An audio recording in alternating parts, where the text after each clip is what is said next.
All right, so here we go. The early adventures of the very foundation of Superman mythos came to life from these typewriter keys. Lois Lane, Lex Luthor, Jimmy Olsen, X-ray Vision, Heat Vision are just a few of the characters and powers that came out of this typewriter. It is the equivalent of having Da Vinci's paintbrushes, or Edison's wrench, or Steve Jobs' first motherboard, said Vincent Zurzolo, chief operating officer.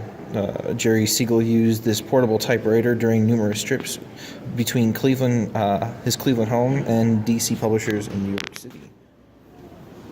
While riding the rails, Mr. Siegel wisely spent his time crafting Superman stories with the Royal Portable Quiet Deluxe he purchased in 1938. Comic books, newspaper dailies, and Sunday strips all jumped from the keys and into the imaginations of Superman fans around the world. Interestingly enough, other great writers like Hemingway and Ian Fleming used the very same model Royal Portable Typewriter. One of the very little-known stories about Superman is that he owes a lot of his existence to this typewriter. I liked this typewriter so much that it was the only portable one I ever used. Very cool, very, very, very cool, man.